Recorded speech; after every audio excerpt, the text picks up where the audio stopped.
meeting to order, the January 7th. If we could please stand for the pledge. I pledge allegiance to the flag of the United States of America and to the republic for which it stands, one nation, under God, indivisible, with liberty and justice for all. Excuse me. Thanks so much. And Kelly, would you let the roll show that we are all present? Moving on to the approval of the consent agenda. Has everyone had a chance to take a look and any questions on that? I will move the approval of the consent agenda. I'll second that. Okay, all those in favor say aye. Aye. Opposed? Okay. Moving on to the approval of the agenda. I have no additions or deletions. Anyone else have anything they'd like to add or delete? I'll move to approve the agenda as submitted. I'll second that. All right, all those in favor say aye. Aye. Opposed? Moving on to announcements and communications. I do have an announcement. I'd like to let everyone know that I was told today that January 17th, they're going to install all the monitors in the council room here. So middle of this month, we should have our new system up and running in this room. I talked to Ken. We talked about this a lot, and he has a few questions that he wants to call them and talk about, and he's going to do that. So that was nice of him to do that. And the next thing is January 9th is Law Enforcement Appreciation Day. And I think this is a good opportunity to thank our wonderful staff. Our police have been excellent, and we do appreciate that. And Tina brought that to my attention, so that was really good. I didn't realize that, but thank you so much for all your greatness. You guys have done a very good job. Everybody's very proud of you.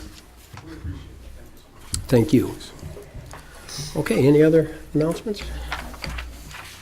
Anybody? I got one talking about technology. Go ahead. In 1992, AT&T released their video telephone, and it cost $1,500. Whoa. When was that? 1992? Yeah. That's crazy. All right, thanks. Anyone else? Okay, seeing none, let's move on to the call to the public. Anyone who would like to stand up and talk about anything non-agenda related? Now's your time. We can talk about anything. Okay, seeing no one, let's go ahead and move on to reports. And our first report is the DDA. Tina? Hi, good evening, everyone, and Happy New Year. New Year. I actually have a very brief report tonight. So first of all, we don't have any ribbon cuttings currently scheduled for January. Folks took a break in December and just kind of getting in touch with some folks. But we do have some that we still need to schedule. So if that should change, I'll let folks know. But right now, we just don't have anything scheduled for January.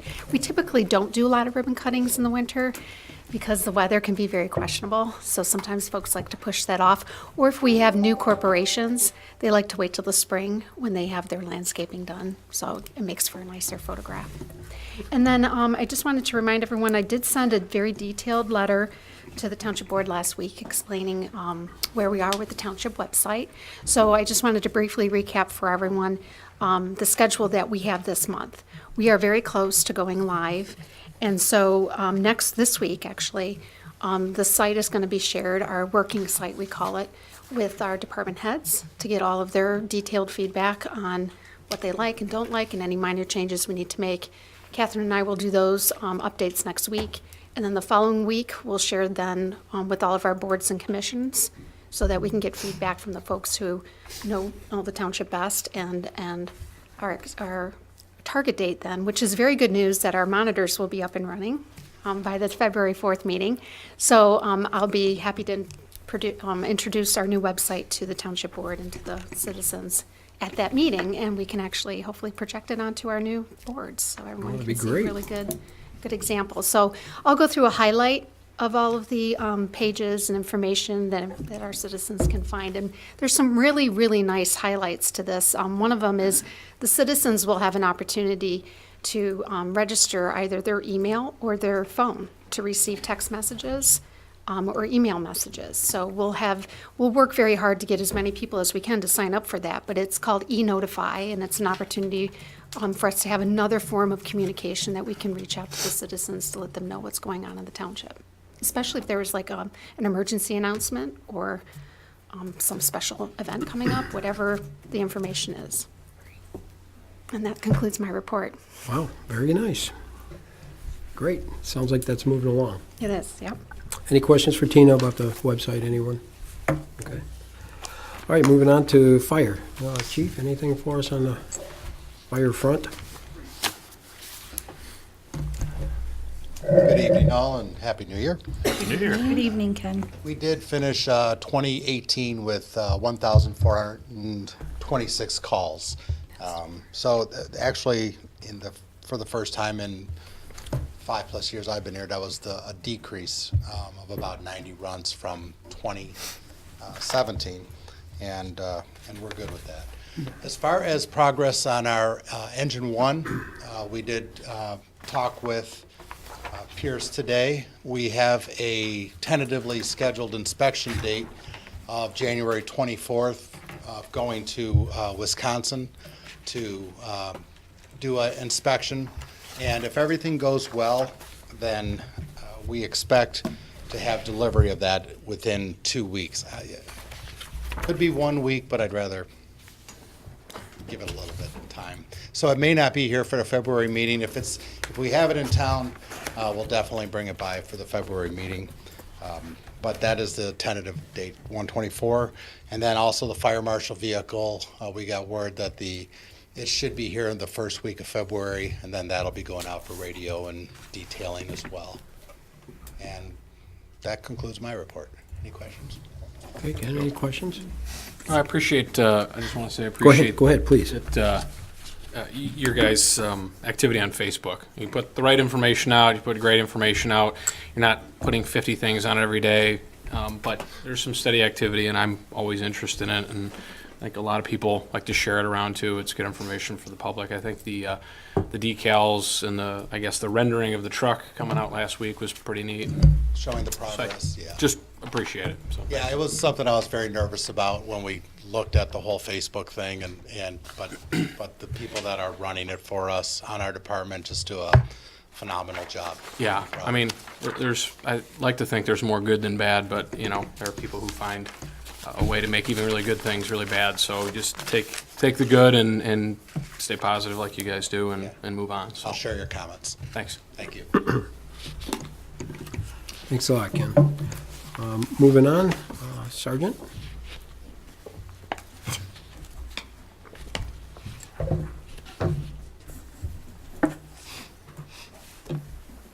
Good evening, everyone. Happy New Year. Good evening. Happy New Year. Good evening. We don't have any major incidents that took place over the holidays, but just a quick follow-up with the Shop with a Cop, Shop with a Hero.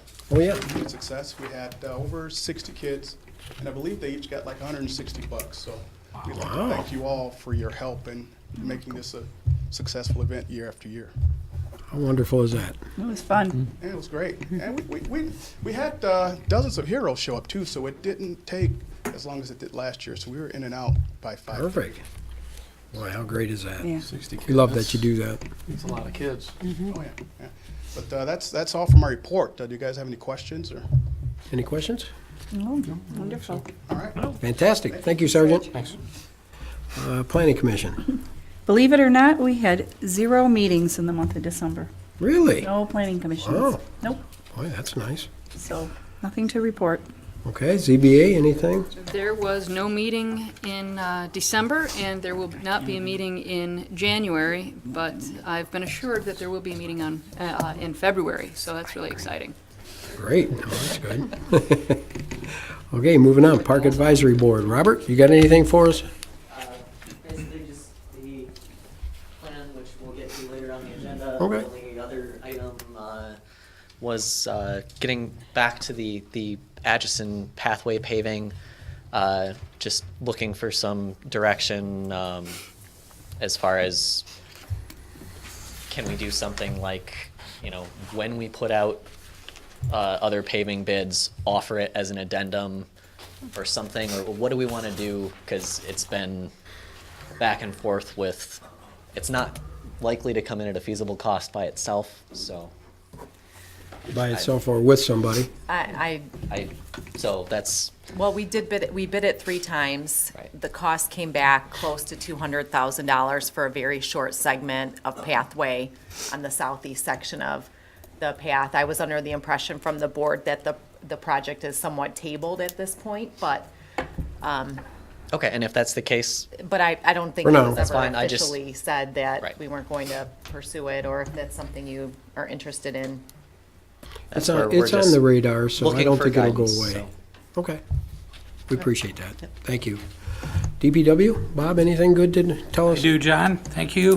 With the new year comes a lot of fun things that I think we have things to look forward to. For example, we're going to be installing some generators on the wastewater side, a brand-new SCADA system that will help the township move forward and get a better look at all times for both Highland Treatment and us back here at the office. The library will be getting a new roof come spring, late winter, early spring. And we're really looking forward to the finishing of the water plant to give our residents much, much cleaner and better looking water. And those days are approaching rapidly. So we're looking forward to 2019. Thank you.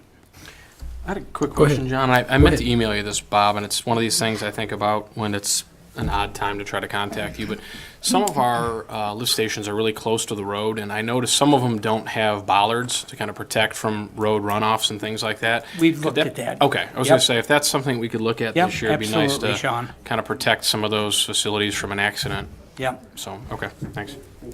yep, well, it's been earmarked. and Sure. Yep, thank you. Thank you.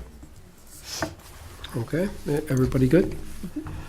All right, that completes our reports. We're going to move on to unfinished business. Our first unfinished business, Artesian of Pioneer Water discussion. Unfortunately, Mr. Kitson had another appointment and he couldn't come in tonight. But that being said, Bob and I went out to the water plant today and we did a very thorough walk around and it is really moving along well. And Bob, you can Yep. tell them if you'd I like. would say we're 75 to 80% complete out there. They're working on the final wiring, electrical wiring, final plumbing of chemical feed pumps and things such as that. And we're doing the tie-in between the 2 existing plants and a valve to introduce water into the distribution system the week of January 14th. A letter has been issued to the website to notify all of our residents of that. And you're starting to see the tanks are in. I mean, some final things are starting to go in place. And I think it's reasonable to expect this plant to be online somewhere, I would think, March of this year. Yeah, late Yeah. February, maybe early March. Yeah, we don't want to overstep that statement, but I think 3 months out from now, I think we're there. And all I can say is we're going to be delivering some iron-free water to our residents, and we're extremely excited about that. And I'm sure Highland Treatment's going to do a first-class job with daily operations there, so. Yeah, it's very impressive. And the other thing I'd like to ask 3 trustees, I'd like to ask Lisa and Chris and Sean.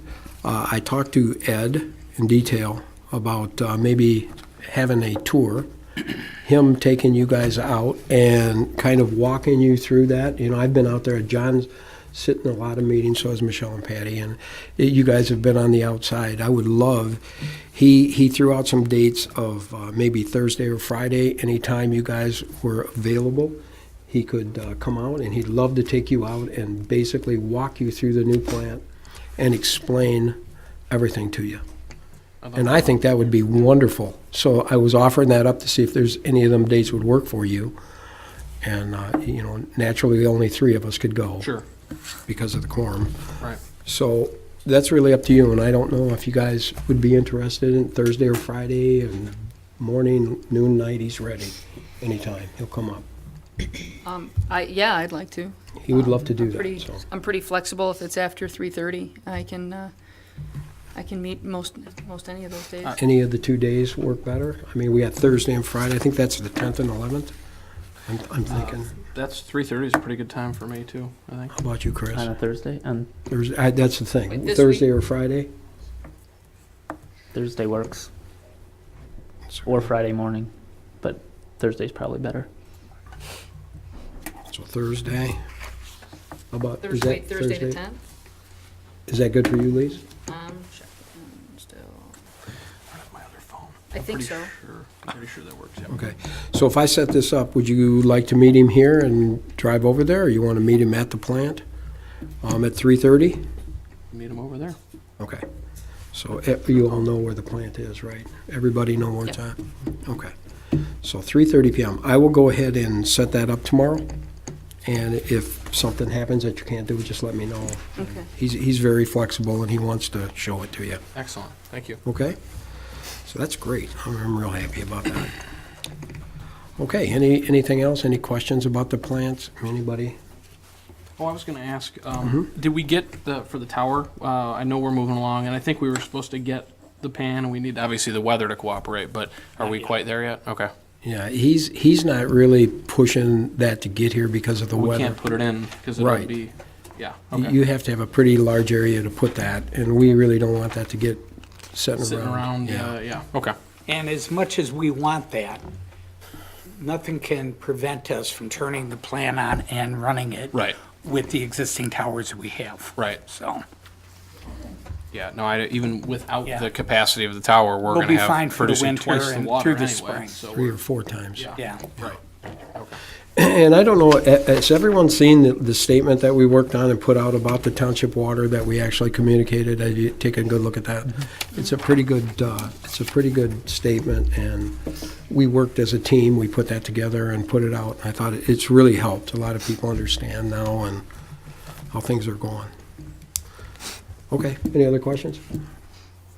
All right, let's move on to the second reading of the consideration, the adoption of the amendatory ordinance for the Charter Township of Lyon, Ordinance 204-18, to prohibit marijuana establishments within the boundaries of the Charter Township of Lyon pursuant to the Michigan Regulation and Taxation of Marijuana Act, initiated law 2018. This is the second reading of the law, of the ordinance. I just had a question for Carol before we, early on in this. I read a few weeks ago that officially now the state can use the spelling of marijuana with a J instead of the H. And I know the ordinance has both spellings, and I guess my question is, it says that the state law will continue to use marijuana with an H, and Department of Licensing and Regulatory Affairs will continue to use it with an H.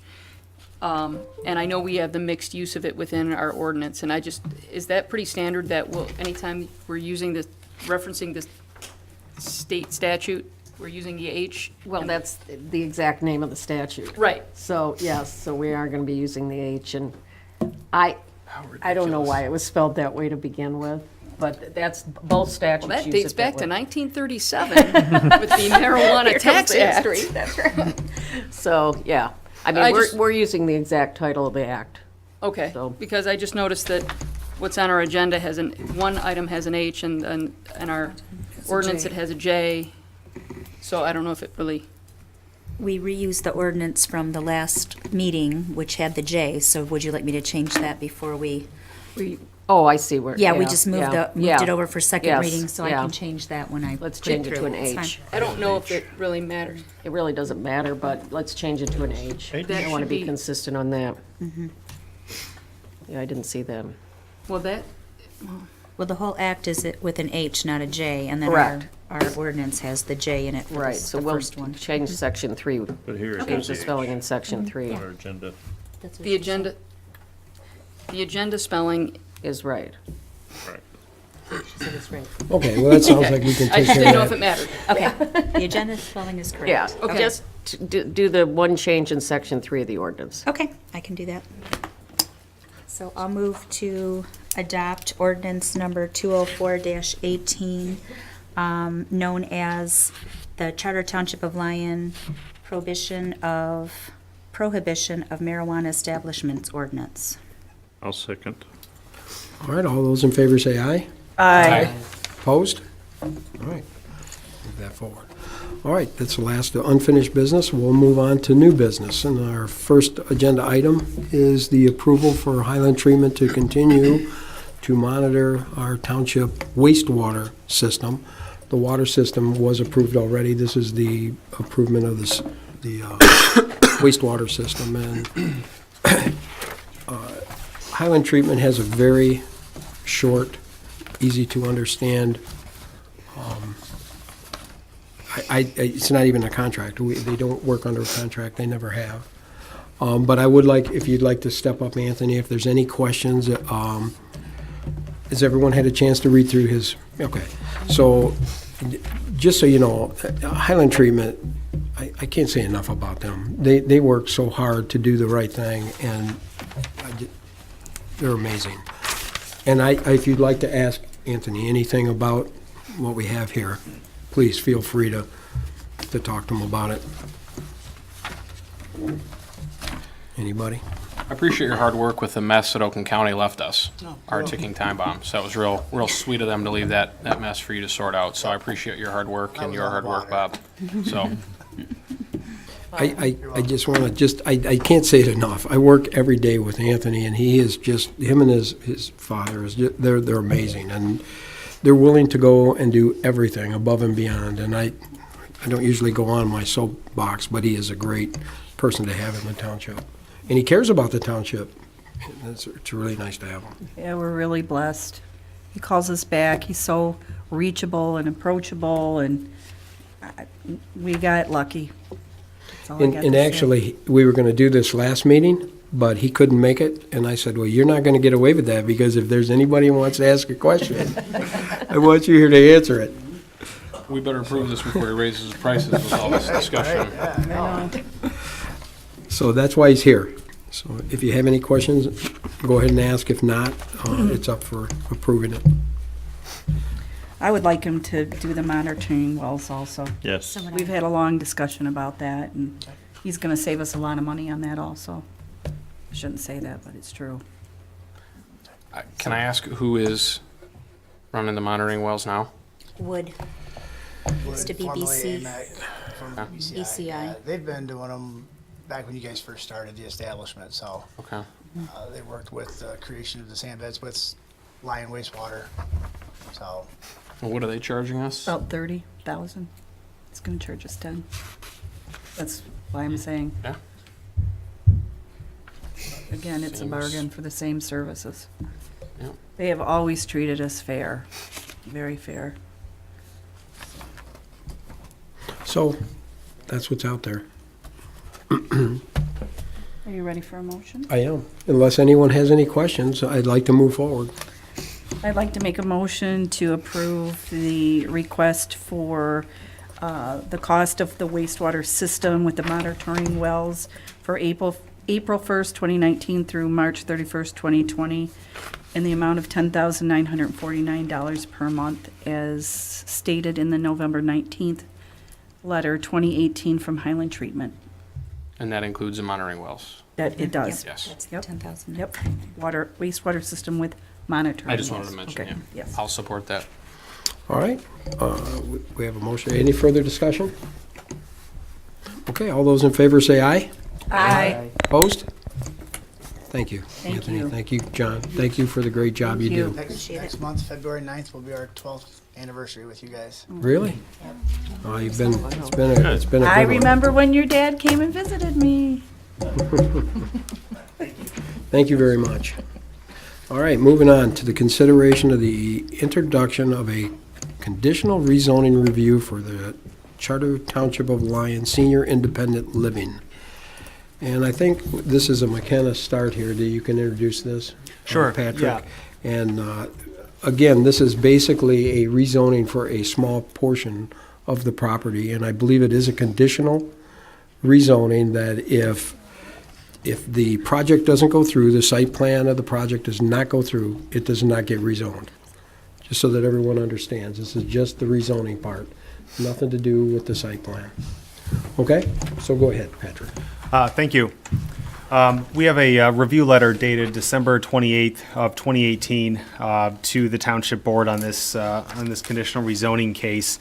The proposal is to conditionally rezone approximately 4.9 acres of land that's located on the west side of Pontiac Trail, north of 8 Mile Road.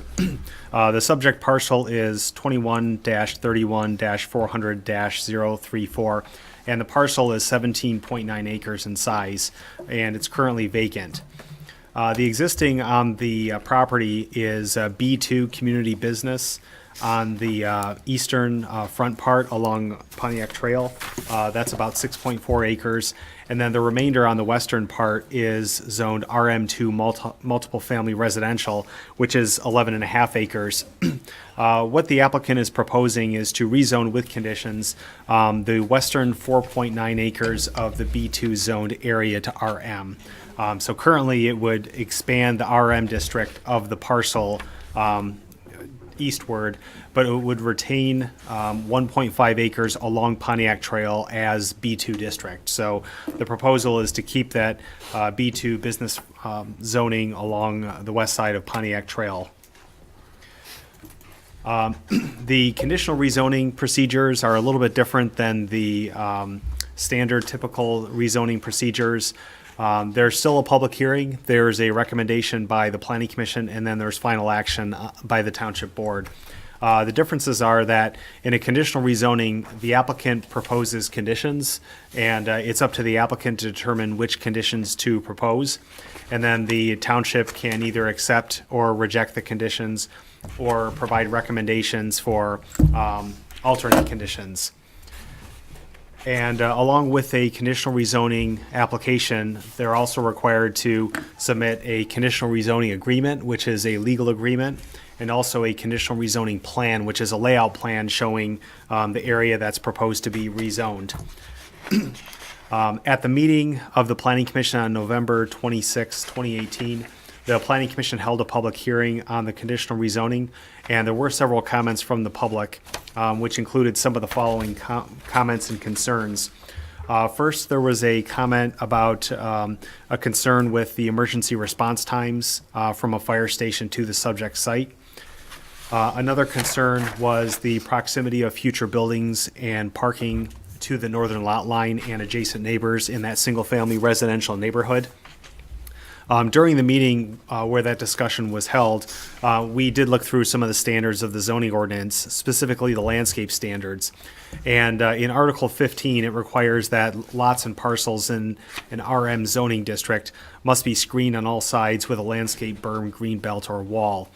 If it's a vegetative screening, it has to be a double row of evergreens no farther than 15 feet apart, which would reasonably be expected to form a complete visual barrier that's at least 6 feet high within 3 years. So that's kind of a technical standard that would be applied during the time of site plan review, but it is something that we did want to mention during the meeting, just to let people in the audience know that although this is not the time of the site plan review, there are site plan standards in place to provide for the screening, and should the conditional rezoning go through, or even if it doesn't go through and there's still a development proposal, we encourage the neighbors to review the plans and continue to provide comments.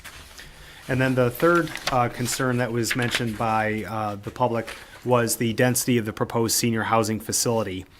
According to the zoning ordinance, an independent senior living facility is permitted a density of up to 8 units per acre. Which would result in about 132 units if there are 16.5 acres of the site zoned RM-2. Alternatively, dependent care would be much higher at 20 units per acre.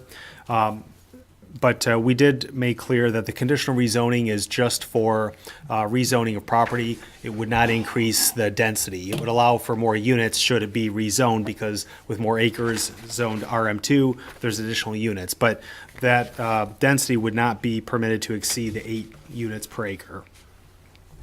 After the closing of the public hearing and deliberations, the Planning Commission adopted a motion to recommend approval of the application, subject to modifications noted in our letter of November 21st to the Planning Commission.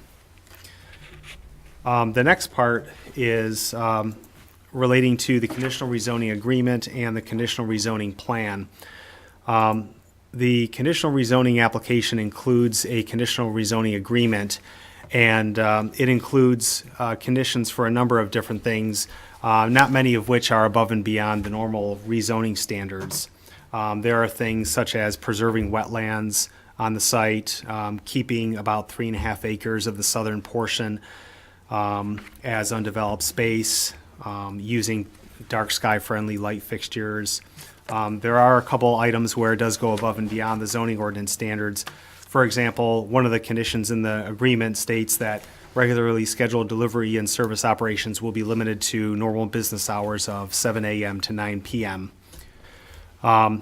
We've reviewed the conditional rezoning agreement, and we've got some minor comments to the applicant, and the township attorney has also reviewed the agreement, has provided comments to the applicant. So the most recent comments, they may be posted on the board packet on the website, but I think we're pretty close on the terms. A lot of it is just legalese and ironing out some of those items. But we think that should this move to the final reading next month, we'll have a much more final version of that conditional rezoning agreement, subject to any review and comments by the board. The next item is the conditional rezoning plan, and we have some recommendations in terms of additional details that are required on the plan. First, it must have the seal and signature of the person who prepared the plan. And we also recommend a note on the plan stating that the conditional rezoning plan is for illustrative purposes only, and that any locations of structures, parking, et cetera, will be determined at the time of site plan review. So we just want to make sure that there's nothing baked in on that conditional rezoning plan, that it can still change and be modified during site plan review. And finally, we recommend that the conditional rezoning plan include a survey that corresponds to the legal description in the conditional rezoning agreement. There are two criteria in the zoning ordinance that relate to conditional rezonings. The first is that it has to enhance the project area, and the second is that it has to be in the public interest.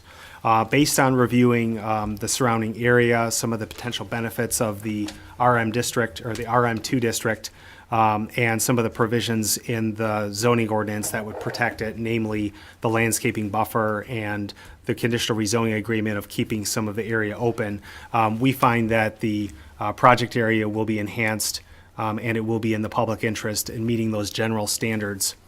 And starting on page 5 of our review letter, we get into the general rezoning standards that would apply to all rezonings in the township.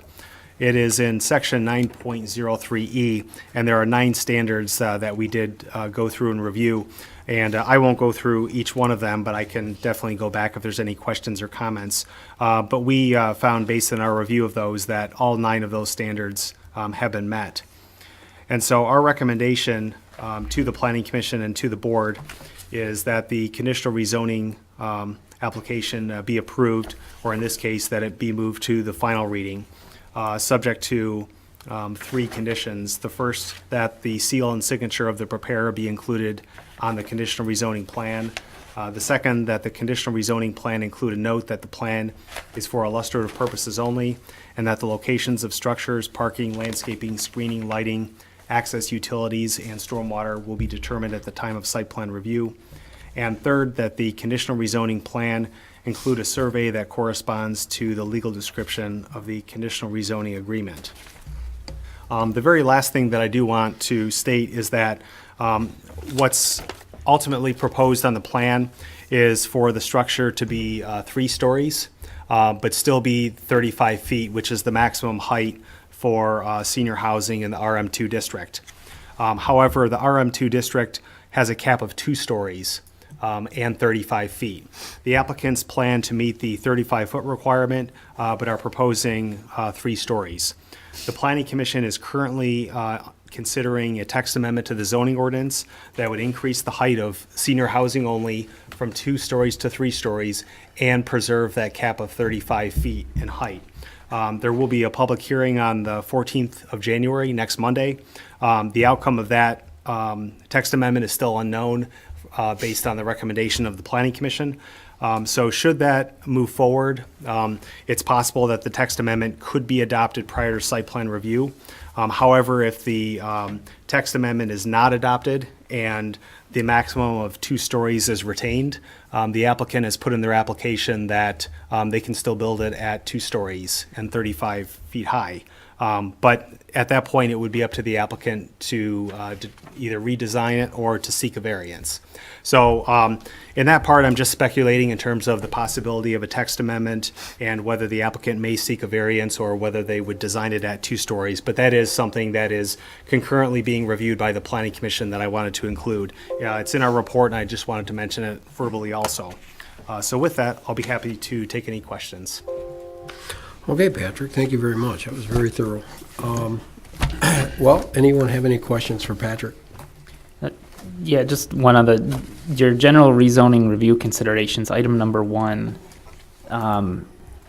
You say the proposed rezoning would not be consistent with the intent of the ordinance. Is that during your presentation, just for clarification, because I believe you said during your presentation that it would be.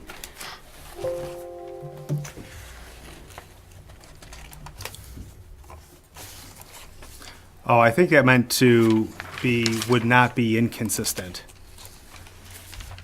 And one of the reasons is that in the implementation of the master plan, the future land use district is the mixed use.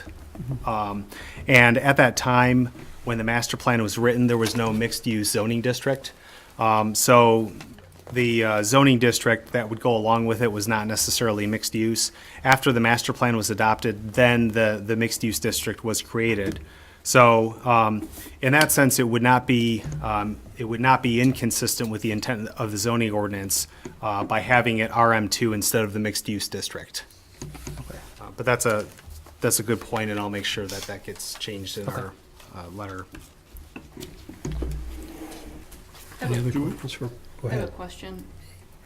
When you're talking about mixed use, can you clarify, is there a density that calculation for mixed use, or is that, I mean, how can you, if we're trying to match the density that is being proposed with the conditional rezoning, and then match it to the potential density for mixed use, is there any way to make that kind of correlation at all? In the zoning ordinance itself, the density for the senior housing is in the section on senior housing itself. So regardless if it was an RM district or some other district that had senior independent living, it's still the 8 units per acre. So the density of mixed use would be dependent upon the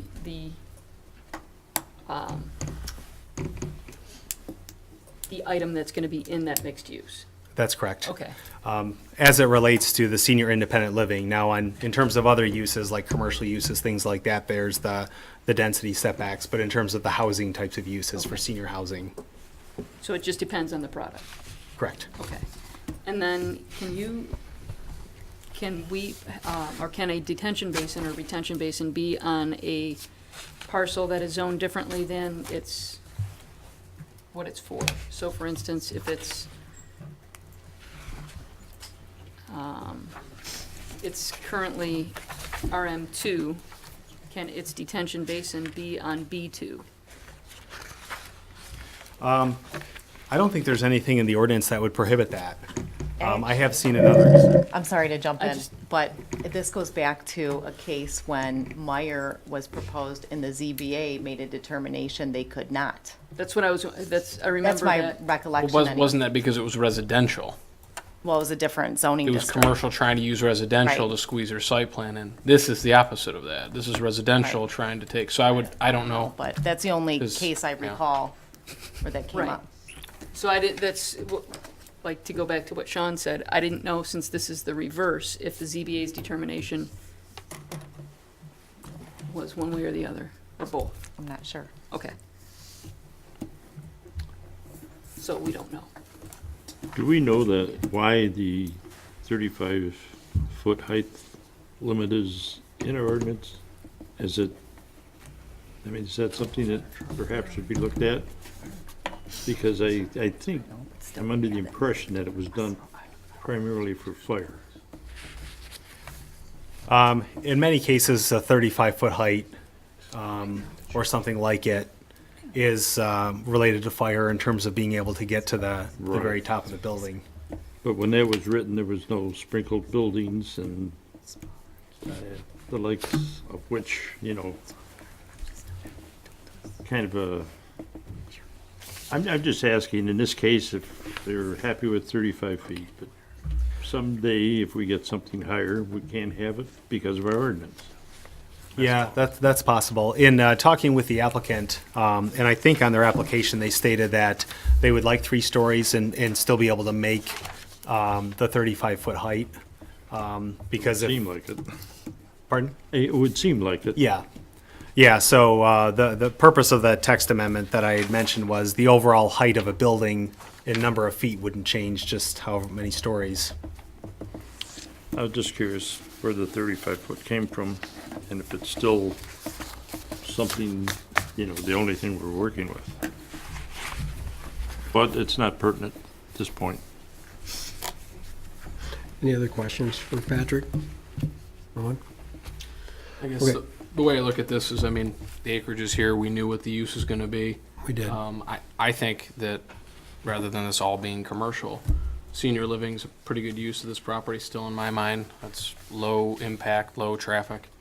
I don't know about the 3 stories. That's not something that we're gonna talk about tonight. This is more just conditional rezoning, and there's really, in my mind, we're not committing to anything, because if the site plan does not get approved, then the rezoning is not approved, so. That's exactly how the planning commission felt. It's just allowing us to consider it going forward, so we're not really committing to anything at this point, so I don't really have an objection. Okay, well, I know, Mr. Brown, you're here, and would you like to come up and, are you good, everything good, or you want us? I'm prepared to make a presentation, if that makes sense. Sure. Sure, you guys want to go through the presentation, you good with that? Yeah, sure, come on up. Just go ahead and start the computer back up, I think. It's right there in the middle. It should be.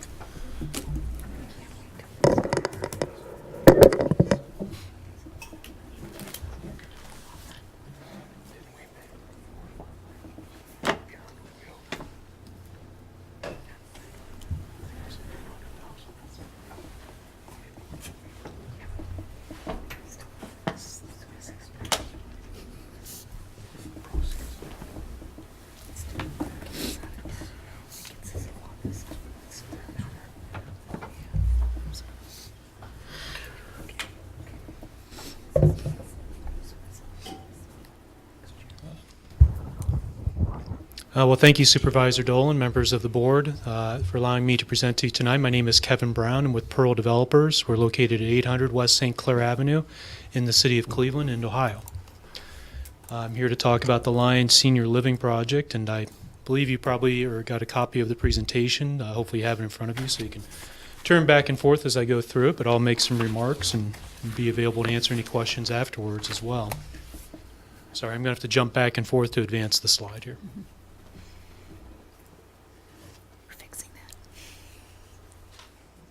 That microphone does come out of there. Oh, I can do a little show with it then? If you wish. Come back in a few weeks, it sounds like we'll have all of our new stuff. Yeah. I know, It's too soon. A little early. No, maybe. It's coiled and back, There yeah. we go. It's nice and I tangled. think it's enough cord. Yeah. Don't want to give me too much rope here. So I wanted to start by describing our development team for the proposed development here. Pearl, my entity, will describe in a few more minutes in a little more detail. We're the lead developer of the proposal. We're working with a company called Lockwood Companies. They're based out of Southfield, and they have a number of similar developments not too far away. They have a very similar development to this in Fenton and another one in Waterford. We're also working with RDL Architects. They're an architect that we've worked with many, many years now. They're based out of Shaker Heights, Ohio, and they specialize in senior living, not just for independent living or congregate care, but really all levels of care. So they have a deep understanding of the needs of seniors and what really works in sort of contemporary senior housing. We're also working with PEA. They are a locally based civil engineer. I think probably familiar to Leslie and others. They have offices in Brighton and Troy. So they're very well regarded, and we've had good experience working with them thus far. So a bit about my company, Pearl. We were founded in 2004 by, they're called the Davids, David Urim and David Berg. Founded the company, have been building it up since that point. We have a staff of, I think it's about 65 people. We are integrated doing development. We are owners, general contractors, and we have operations and do asset management for our properties. As you can see, we have a portfolio of about 54 properties. Currently, the number kind of changes a couple, 2 or 3 times a year as we add more developments. But we have developed nearly 5,500 units of housing across 8 states, significant portfolio. And we are really somewhat, I would say, specialist in Energy Star, LEED certification, Enterprise Green Communities. We regularly do green building systems as part of what we develop. We typically partner, so it's typically that we would work with a partner, be it local or someone like Lockwood, that brings certain experience and expertise to the table for the particular development. Just some examples of our work. This is it's kind of a smaller project. It's only 44 units located in Shaker Heights, but see quite attractive development in if you're not familiar, Shaker Heights is a pretty affluent inner ring suburb of Cleveland. This is located in the greater Cincinnati area, another example senior development. One that's in North Carolina, just to try to give you a flavor of some of the work that we do. Now a bit about Lockwood. Lockwood Companies is a 3rd generation company, as I mentioned before, based in Southfield. So locally based, tremendous experience. They were very experienced home builders early on in the post-World War II era. They then transitioned into multifamily and management. So we've been working with them for a couple of years, about 2.5, 3 years now. They, as you can see, have built a large number of homes and different multifamily units over the years. Very experienced and capable property manager and operator. Their portfolio consists of about 35 communities, and I say about because I think it's increased a couple of properties since I put the slide together. But they're based mostly in Michigan and a little bit in Ohio. And just some examples of their work, very similar property. This is the Lockwood of Fenton, a 106-unit apartment building with all the same services that I'll be describing for you here momentarily. Lockwood at Waterford, 126-unit development in Waterford Township. A bit taller, this is 4 stories. The Fenton property was 3 stories, so the Fenton property would have been a very similar scale to what we're proposing here.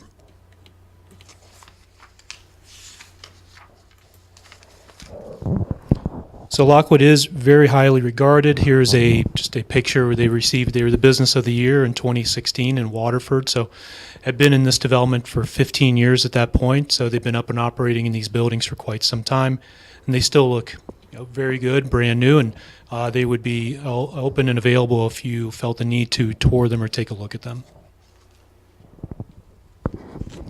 So a bit about our proposal. It's a little hard to read on the screen, but this is a proposal for independent living seniors, really those seniors looking to downsize, looking for certain lifestyle choices because of the service offerings that would be available in the building. Typically, we're seeing people who are overhoused, again, looking for certain services, meal service or housekeeping, something that's available so they don't have to take care of a home, maybe that they've done for quite some time. As you know, the property is located northwest of Pontiac Trail and 8 Mile Road, immediately north of the Lion Grill. We are proposing 132 residential units. 72 would be 1-bedroom apartments. 60 would be 2-bedroom, and then these are full apartments with a full kitchen, full bathroom, again, independent living with services. And there is significant demand. I think the only property that is comparable in the area is Abbey Park, which I'm sure you're all familiar with. Otherwise, you kind of have to go outside of the area to find other similar properties.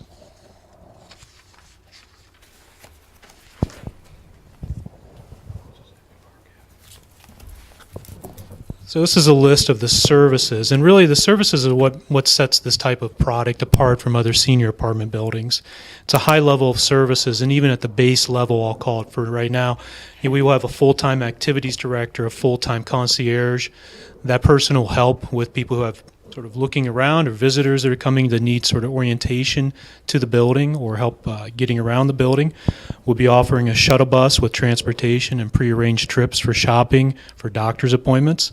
We will have individual called emergency response pendants. So instead of kind of pull cords, we'll offer pendants for tenants to wear if they desire, that they can use in an emergency situation that will alert the emergency to the third-party home-based health care provider. We will have a beauty shop, fitness center, activity rooms, and organized activities for different performances, screenings of movies, cocktail hours. And we will have a large staff contingent, so it'll be quite a bit of jobs created here as well. About 6 new positions for operations, about 12 for services provision, and then the third-party providers of the home-based healthcare facility and the beauty shop, that's about another 6 to 8 employees as well.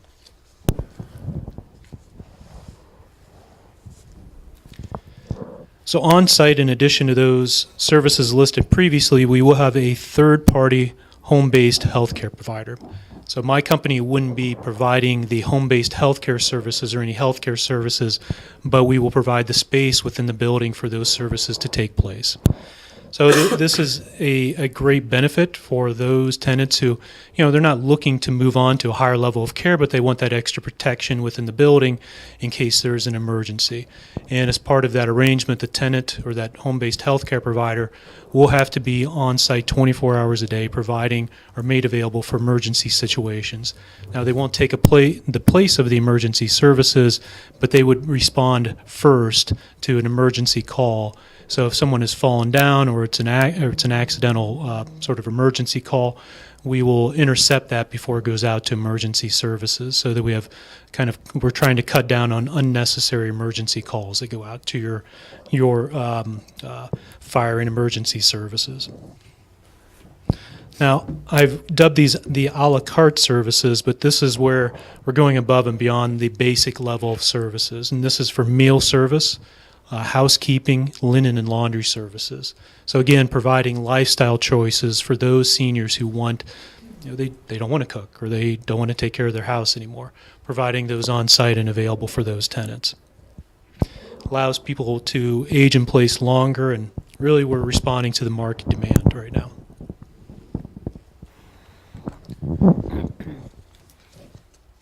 So the proposed development, again, 132 apartments, 72 are 1 bedroom, 60 are 2. We believe the project will be well positioned in the marketplace. We've run market studies, so we have been proving this out, what the rents would be, and working with our lenders and funders to figure this out. We will be offering 55 of the apartments renting in the 600 to 900s, and then the balance of the 77 apartments will be offered at full market rate with full services at $2,700 for a 1 and $3,400 for a 2. If we move forward, we get through the process and close on our timeline that we're targeting, we would begin construction here in the latter half of 2019. Be about a 16-month construction period, so we'd be looking to open up in the winter of 2020 and lease up at that point.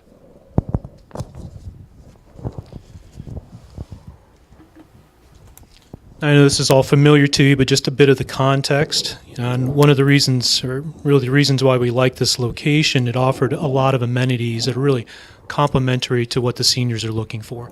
Obviously, grocery shopping is right across the street, pharmacy, bank, library, restaurants. It's really kind of a location that offers a lot of amenities that will benefit the seniors living there. So we think it's great to take advantage of those in this site.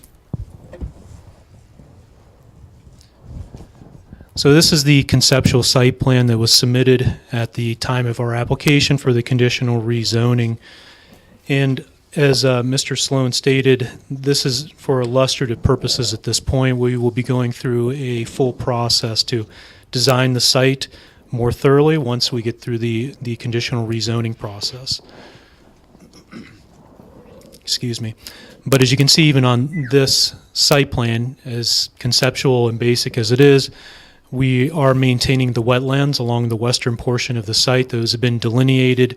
We have further surveyed those, so we know exactly where those are located now.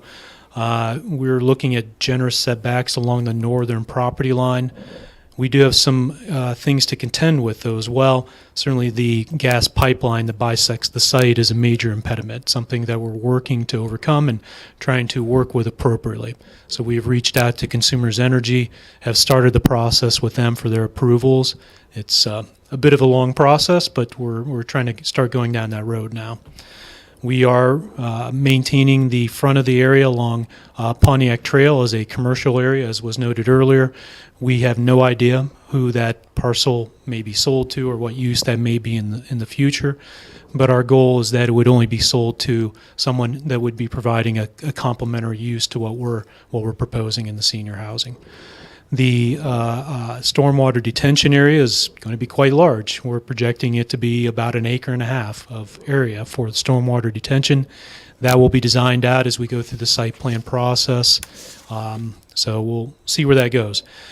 We are dispersing the parking, or attempting to disperse the parking around the housing and have a main entrance in the courtyard space, but dispersing the parking for tenants around the site as they kind of get used to which entrance they would likely use that would be closest to their particular apartment. Along the southern side of the site, we are maintaining as much of the natural landscape as possible. I would state, though, we've been told by our funder that they will be likely requiring a secondary access drive to the south, so we're looking into those options coming up. So we may have that undeveloped, or we would have it undeveloped, but we may have an access drive that goes through to one of the southern corners of the site.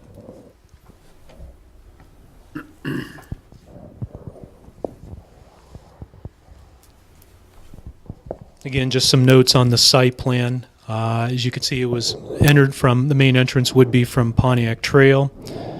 It'd be a 3-story building, as has been talked about here previously. The central courtyard would have a porte cochere drop-off, trying to have a good sense of entry once you get to the building.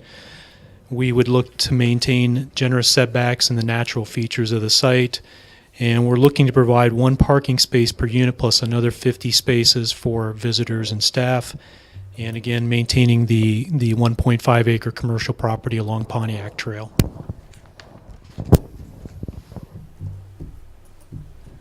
As was mentioned earlier, when we presented to the Planning Commission, members of the community, our neighbors, I wouldn't say were concerned or opposed the project, but certainly had concerns relating to what would be built there, how would it affect their property, traffic, fire, as was reported. So we will be embarking upon a meeting and getting input from our community neighbors coming up in the future. We have not reached out to them. I have some addresses, some email addresses, and contact information of those who attended the Planning Commission meeting in November. Once we get through this process, we will be embarking upon developing the site plan, and at that point reach out to those neighbors, provide them with a draft of the site plan, look to convene a meeting to discuss any concerns they have, and try to work with them and describe to them what we're proposing in more detail, and trying to address and overcome the concerns that they have voiced.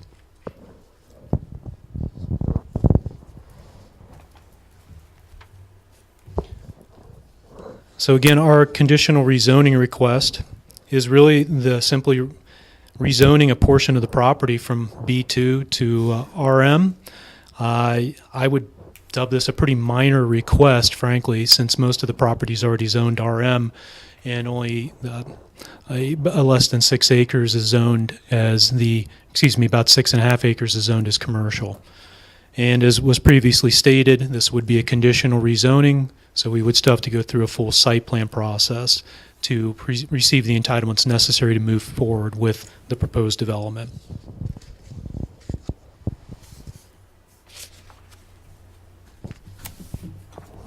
This is the list of the proposed conditions for the rezoning. This is information you already have, but has already been covered.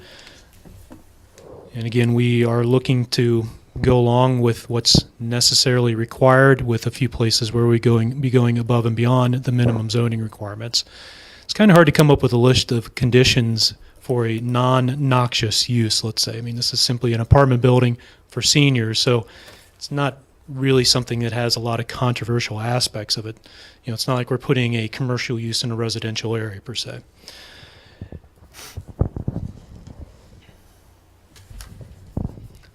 So that concludes my remarks. I'm available to address or answer any questions you may have. I appreciate your time. Thank you so much. Mr. Brown, thank you very much. That was put together. I'd like to open this up if you would, if there's any questions for Mr. Brown. Basically, again, this is just a rezoning of that piece of property, and it was nice that you came in and offered up, the plan. I thought that was very nice.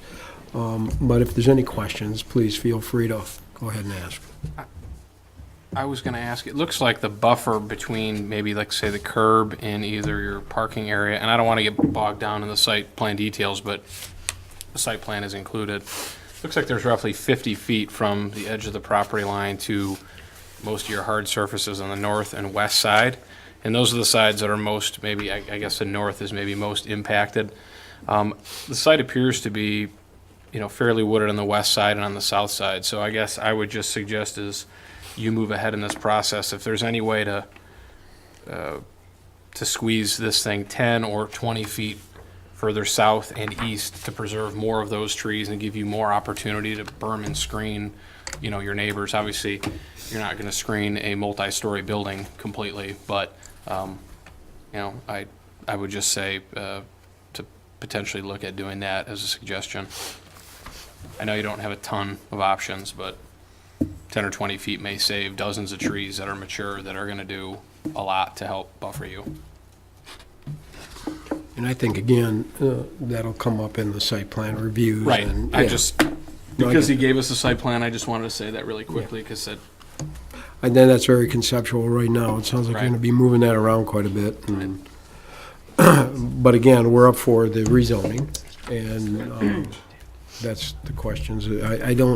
I myself have no problem with that rezoning, especially because it is conditional and it goes along with the site plan, so I don't see a reason we shouldn't go ahead and approve that. But then again, go ahead and ask questions as you want, and if there's no questions, I'd like to move it forward. I just have a comment, and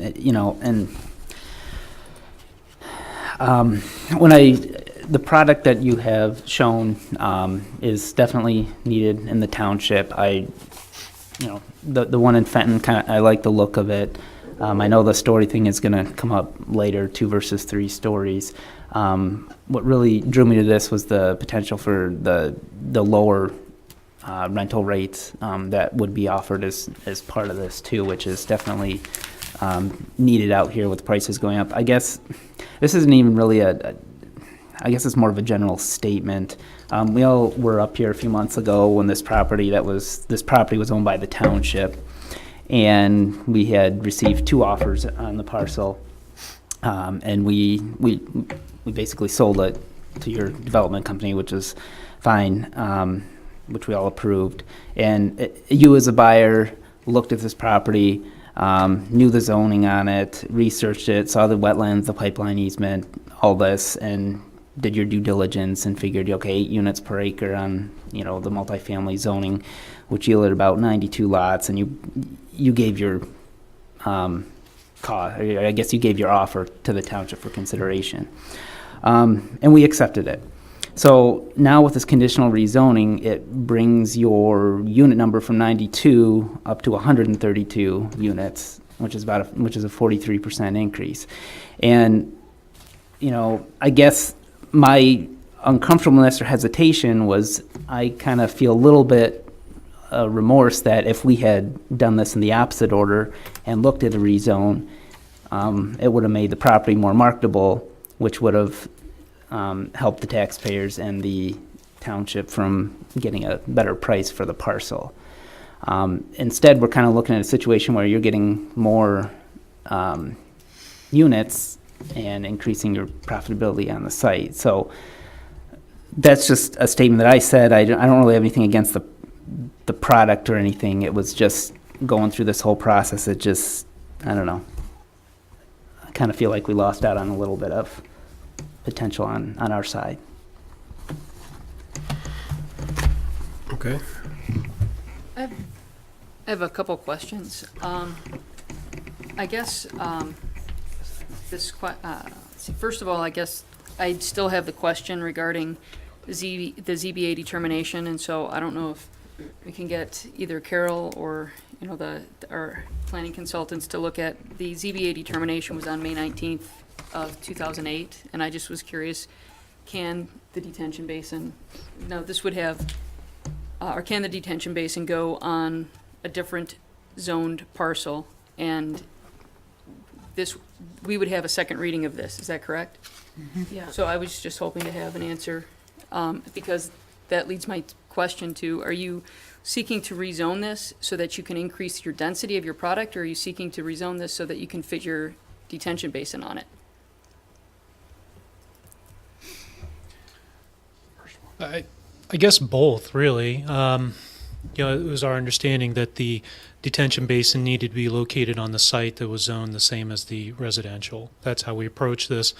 But we're also looking at to change the zoning to really fit within the parameter of the number of units that works for this model. Okay. And I guess my thought process was, initially I was like really not too comfortable with the increase in the density that you would achieve by having that portion rezoned. However, in listening more to the letter today with, I think it's page 6, bullet item number 4 with the traffic impact, if that portion were to remain as B2, then we could potentially have a higher traffic impact depending on what would go in B2. And so I feel like if by rezoning that section to RM2, we would be able to kind of keep in place the reduced traffic that a senior housing product would actually have. And so I just wanted to clarify as far as your overall purpose for the request. And I would say that everybody on this board knows, within Lyon Township knows I'm in favor of having senior housing. And I think that it's something that we definitely need. And maybe my parents would finally listen to me and move out here, but I don't think that'll happen. But I do know that a lot of the township residents are trying to, encourage their older family members to come here, and having a product like this would get us closer to having more options. And I also just wanted to point out on page 6, bullet item number 1, the identification that RM2 is a more appropriate district. So initially I was very hesitant about the increase in density that was coming along with this request, but I'm feeling a little bit better about that with the other positives. So I just wanted to clarify with you. Okay. Anyone else have anything? Okay, well, a motion would be in order if you feel. Okay, I'll move to recommend the conditional rezoning for the senior independent living AP-18-55 to include the recommendations in the McKenna letter dated December 28th, 2018. This is first reading going to second. I'll support. Oops, John did, sorry. Oh, I'm sorry. Isn't this the second reading? This is first reading. First reading. This is just the introduction. All right. Well, we have a motion and a support. Any further discussion on the? All right. All those in favor say aye. Aye. Opposed? All right. Moving forward. Thank you. Thanks. All right, moving on to C, approval to purchase the Engine 1 equipment and bracket installation. Chief? So with the arrival of our new engine, we need to order the equipment, because a lot of the equipment that is existing will remain on the reserve Engine 1. So for the price of the equipment, which is primarily adapters, appliances, axes, everything that you would associate with a fire engine. That's about 14,000. It is 14,000, and then the additional 5671.17 is for professional mounting of brackets, so we don't have things flopping around in the compartments. So it is, the request is for 19,671 out of the fire equipment line. Make a motion to approve an amount not to exceed $20,000 for engine 1 equipment and bracket installation from line item 977.001. Support. Per the letter dated December 19th from the chief. Chris, did you support? I did. Okay, I thank you. supported too quickly, though. Okay. I kept talking, which is normal. I should have known. Okay. All those in favor say aye. Aye. Opposed? Thank you. Okay, good enough. All right, now we're moving on to the appointments for the ZBA, and as you know, we need to appoint these. When these appointments are up, this is one of the boards that we have to make sure that they are reseated. I have 3 people that were up for reappointment or for appointment, and I do like the 3 people. I think they're doing a very good job. First one is Tony Rainey, who I talked to him, and he'd like to serve at least one more term. And so I would like to make a motion to reappoint Tony Rainey to the ZBA until the year 2021. Support. Oh, sorry, Lisa. I'll support. I'm just trying to go. All right, all those in favor say aye. Aye. Opposed? Okay, moving on, my second is Mike Barber, and Mike Barber also, you know, the ZBA is a little different animal. It takes a little understanding of rules, and these guys have been doing a pretty good job. So I would like to reappoint Mike Barber to the ZBA board until the year 2021 also. I'd like to make that motion to reappoint. Second. All those in favor say aye. Aye. Opposed? All right, and the third is the alternate. His name is Patrick Crona? Okay. And I would also like to keep him as the alternate until the year 2021, so I'd like to make that motion to reappoint him to the board. I'll support that. All those in favor say aye. Aye. Opposed? Okay, great, thank you very much. And I just wanted to say that as the liaison for the ZBA, Tony and Mike Barber do a fantastic job, and I'm very you. dependent on them with knowing the history of some of the parcels and how we got to where we are in some of these unique circumstances. So I think that those are excellent. Thank you, because these reappointments. guys have been there a while, and it is a different kind of a board that you need to understand some things, and, okay, well, I appreciate that, thank you for that reappointments. All right, moving on to the 2019 resolutions for the salaries. And what do we have, our first one?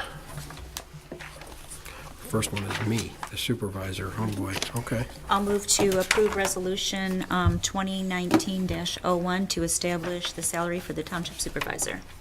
Support. All those in favor say aye. Aye. Opposed?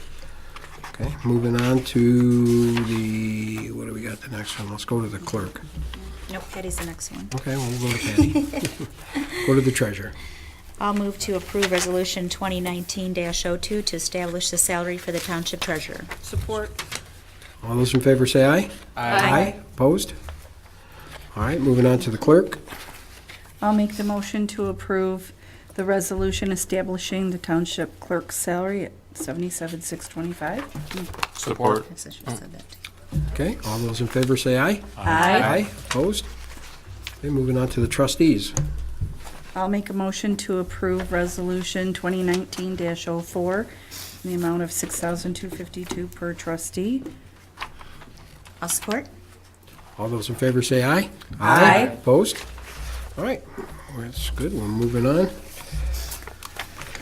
Okay, we're moving on to the 2019 Law Enforcement Services Agreement.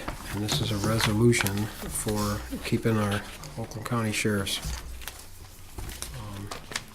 I know there was a few questions running back and forth, and did you get everything answered? I did. I emailed Lieutenant Venus. Okay. Did you have one too? I thought he did was looking too. at me. He answered my questions, so I'm good. Was your question about 22 versus 23?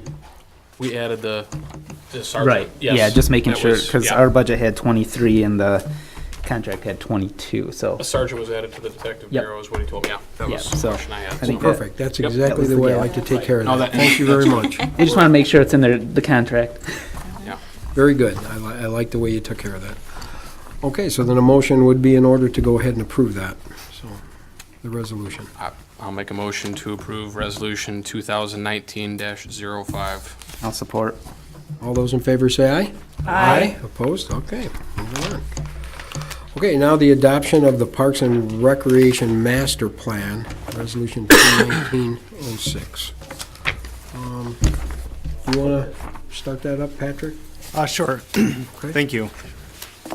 The last few months, we've worked with the Parks and Recreation Advisory Board and with the public in a number of different groups on updating the Parks and Recreation Master Plan, mostly with the goal of getting the plan to the point where we can apply for a Natural Resources Trust Fund grant or other grants that are out there to help with the development of the township parks.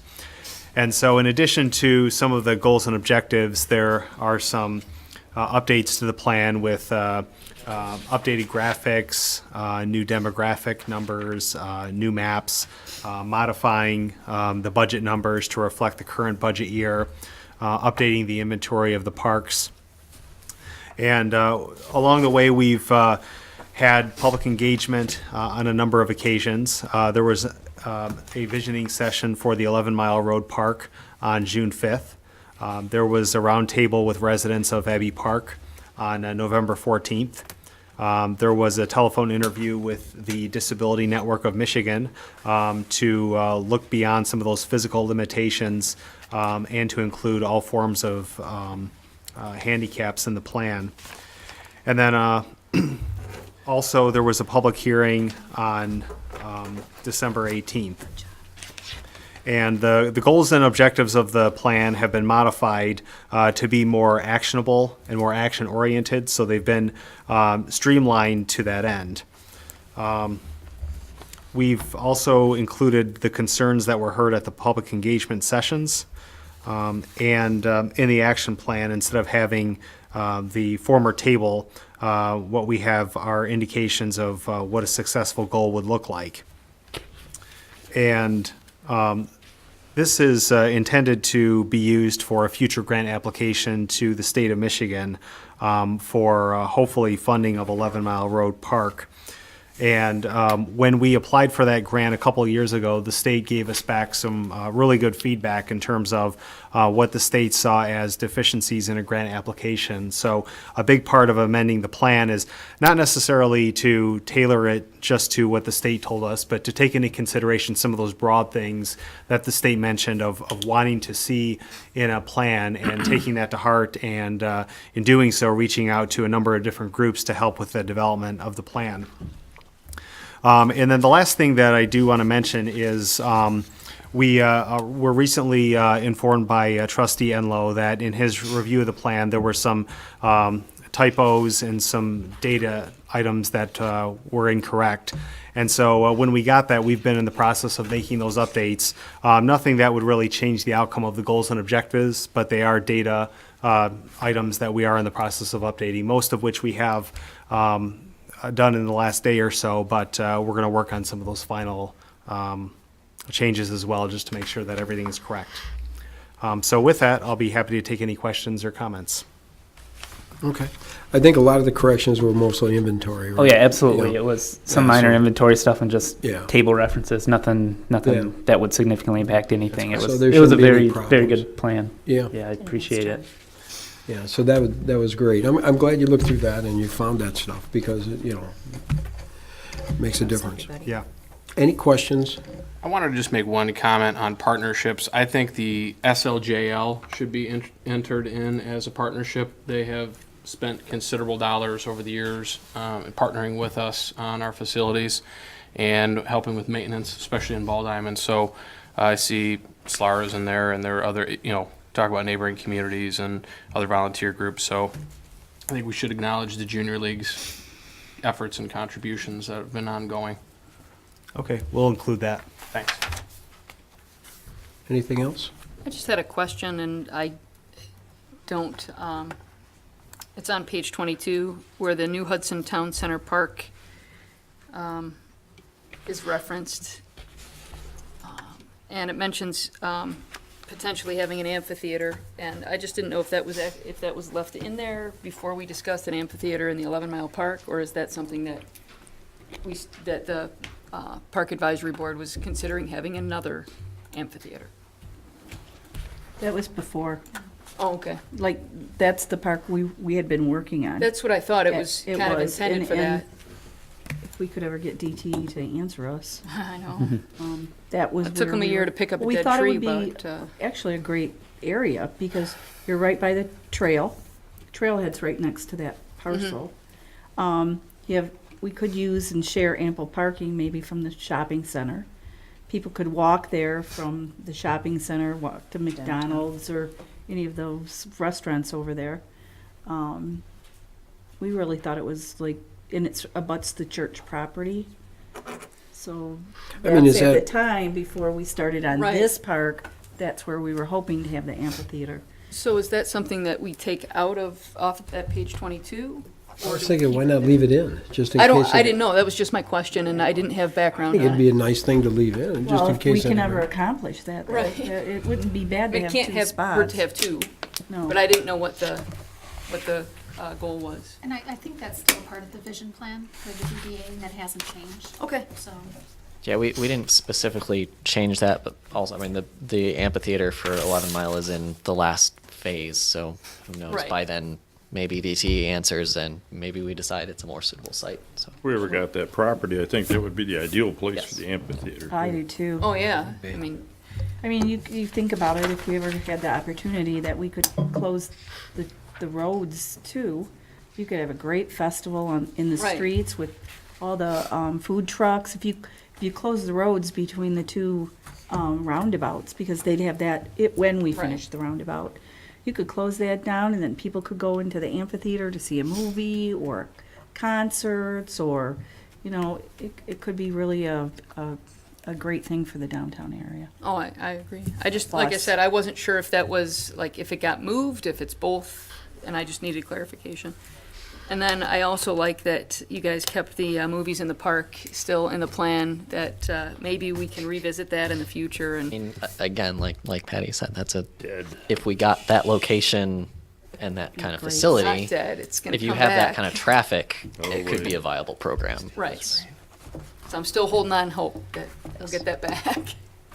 All in all, I think it was a pretty well done, Yeah. fast. Did a good job. Sean, so your mention of Junior League, we put that in Goal 5, actually. We don't have it as in that overview chapter, but in our goals, we talk, Goal 5 is coordinating with other recreation providers.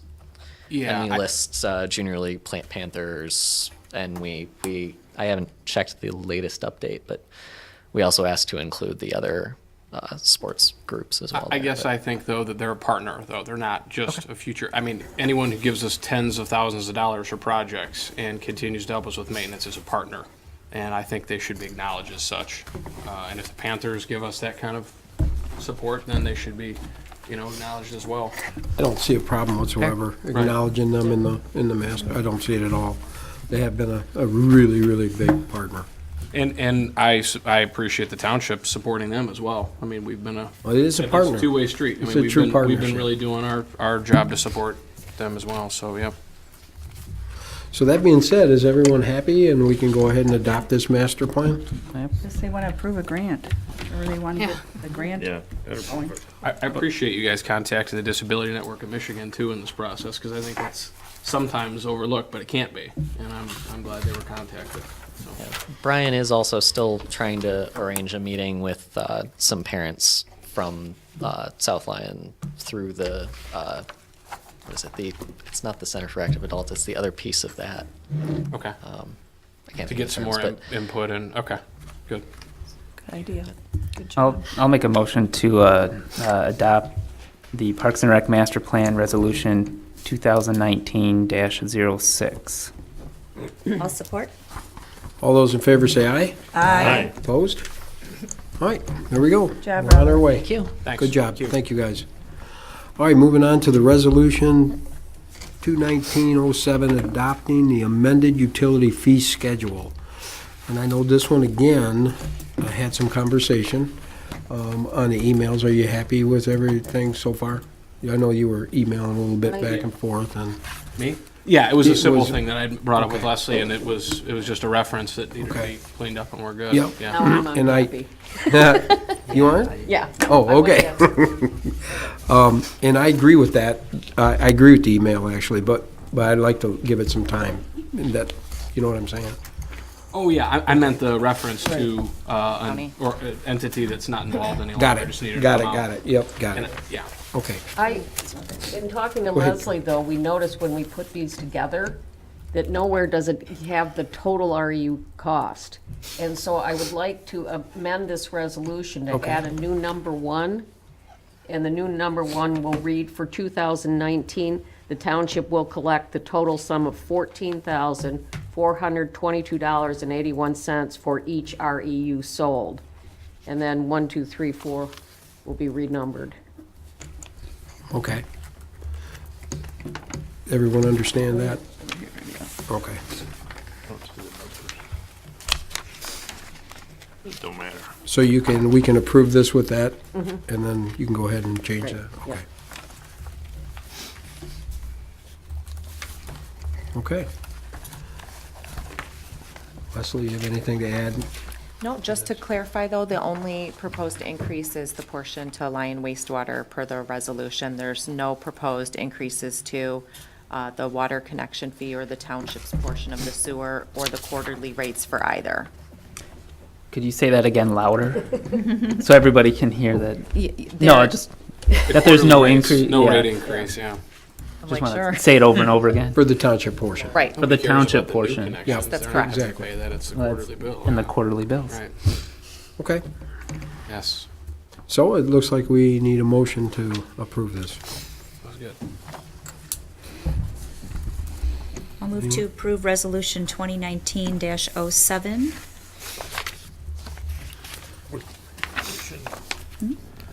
You want to add the Carol? Oh, I'm sorry, I thought that was in the utility fee schedule. That goes No, into the we're resolution? actually putting it into the Okay. resolution. The So I'll move utility to- fee schedule will be attached to the back of the resolution. Okay, so I'll move to approve Resolution 2019-07 with the first paragraph to read, the total portion for an REU for 2019 is $14,422 and 81 cents for each REU sold. Is that good? I'll type it up.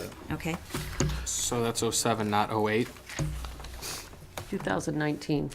Right, there's resolution 2019-008, which I thought that's what, That was, Yes. yes. And then there's a second resolution. so you just That made a came motion on, today. you just made a motion on 07. Did you mean to make a motion on? 08 then, if that 08? was 08. Actually, yeah, actually, what I we just- can do, What would you like to do? Because we have two resolutions here. Yeah, I just wanted to make sure I understood. I believe that we are, Because this, the 07 gives the percentage for paragraph 6, gives the increase for their portion only and what our REU is. And then 08 is the new one that came today, adopting an amended utility fee schedule. So that's probably where that needs to go for the REU. no, it should go in 7 too. Okay, so Should both. go there- Where it starts, therefore it is hereby resolved as follows. It'll be the number 1 in that resolution. Okay. It'll be right here. Okay, so, yep, on page 2, Yes. number 1? Correct. Okay, so And we've then we'll altered that. renumber. Yes. Okay. So that's correct. So the second resolution, 2019-08, amending, resolution adopting an amended utility fee schedule, also needs the same REU amount in there? No, 'cause Okay. this one says to be determined by resolution of the township board. Okay. So I'll make the motion to adopt resolution 2019-08, adopting an amended utility fee schedule. Second. And John seconded. John? Yes. Okay, everybody got that down? Yes. Understand that? Now that that's cleared up. So we Okay. didn't vote on Oh, We sorry. didn't do the 7 yet. 7 yet. All right, let me back up. All right. See, I don't know if Start we over, need to. Carol. Let's make this easy, because we Okay. are attaching the utility fee schedule to Resolution 2019-7. Okay, So by approving that resolution, you are also approving the utility fee schedule as part of that resolution. okay, So you only need the first motion. okay. I'll move to adopt Resolution 2019-07. Now, second. Okay. Okay, now does everybody understand that? You have that down? Okay. She'll fix it. All right, all those in favor say aye. Aye. Opposed? Enough. And I'll Sorry about send that. that to you tomorrow, Okay. Michelle. Okay, well, Motion to adjourn? Well, we have to adopt Resolution Oh. 2019-08. No. No, No. she just said Okay, no. we're gonna put it all we're done. together. Yep. It Oh, is attached, perfect. yeah, you're all Okay, done. Great, woo-hoo. So 8 still available. Got this today and I was so confused. 8 still available. Oh, okay. Okay. I had a motion to, Patty? I know, That's it, there's nothing left. we're done. Oh, she wrote. we're good. So motion to Did somebody- adjourn was by Patty, and who seconded? Support. Lisa Blades. Those in favor say aye. Aye. Okay, thank you very much. You confused me by sending a second resolution today, Carol.